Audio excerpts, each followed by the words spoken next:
প্রথমেই বলে নিচ্ছি এটা কোনো ফানি ভিডিও না। সিরিয়াসলি আমার কাছে অনেক বেশি মজার লেগেছে বেগুনির থেকেও। আমার আজকের এই রেসিপি ফলো করে বানালে অবশ্যই আপনারাও যদি এই কুমড়োর চপগুলো তৈরি করেন তাহলে অনেক বেশি মজার হবে। আমি এখানে 1 কাপ পরিমাণে বেসন নিয়েছি আর বেসনগুলো প্রথমে একটু চেলে নিচ্ছি। আর এভাবে করে চেলে নিলে বেসনের এই গোলাটা অনেক বেশি স্মুথ হবে এবং ভালো হবে। স্বাদমতো লবণ এবং হাফ চা চামচের থেকে একটু কম দিয়ে দিলাম হলুদ গুঁড়ো।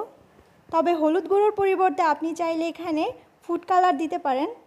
আমি এখানে কিছু মরিচ গুঁড়ো অ্যাড করে দিচ্ছি। এটা অবশ্যই ঝালের টেস্ট বুঝে দিবেন। আর তারপরে আমি অল্প অল্প করে নর্মাল পানি দিয়ে দিচ্ছি। পানি দিয়ে মিশিয়ে পেস্টের মতো তৈরি করে নিলাম। তারপরে এই পর্যায়ে আমি 2 টেবিল চামচ চালের গুঁড়ো অ্যাড করে দিচ্ছি। একটু চেলে নিয়েছি। এই চালের গুঁড়োটা দেওয়ার কারণে এই চপগুলো অনেক বেশি মুচমুচে হবে। 1 চা চামচ তেল দিয়ে দিচ্ছি। এই তেল দেওয়ার কারণে এই ব্যাটারটা অনেক বেশি স্মুথ হবে। এবারে আমি অল্প অল্প করে পানি দিয়ে ঘন টাইপের একটা ব্যাটার তৈরি করে নিব। ব্যাটারটা যদি খুব বেশি পাতলা করে ফেলেন তাহলে দেখা যাবে যে কুমড়ো গায়ে এই ব্যাটারটা লাগবে না। তাছাড়া যদি আপনি বেগুনিও তৈরি করেন এই ব্যাটার দিয়ে, সেই বেগুনিও কিন্তু ভালো হবে না। এই ব্যাটার দিয়ে যদি আপনি বেগুনি তৈরি করেন সেটাও কিন্তু খুব সুন্দর হবে। ভিডিওতে যেমন দেখা যাচ্ছে ঠিক এরকম ঘনত্ব হবে। আমি এবারে এরকম ছোট এক টুকরা কুমড়ো নিয়েছি, পাকা কুমড়ো। তারপরে আমি একটা স্লাইসার দিয়ে পাতলা পাতলা করে স্লাইস করে নিচ্ছি।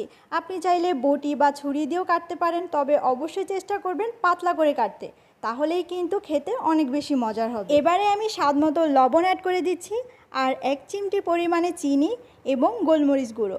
এটা কিন্তু এই রেসিপির টেস্টে টুইস্ট এনে দিবে। তারপরে হাত দিয়ে একটু ভালো করে মিশিয়ে নিব আর লবণটা একটু মুখে দিয়ে চেক করে নেবেন।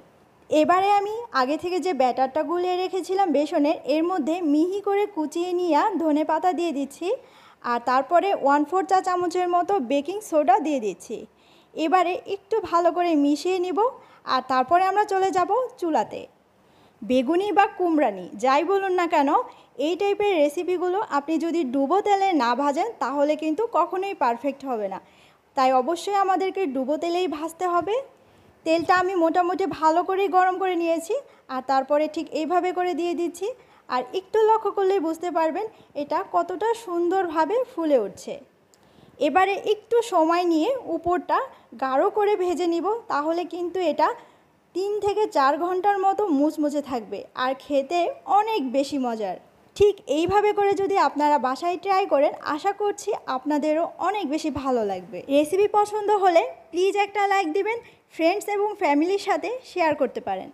সবাই অনেক অনেক বেশি ভালো থাকবেন, সুস্থ থাকবেন এই কামনা করে আজকে এখানেই বিদায় নিচ্ছি। আসসালামু আলাইকুম।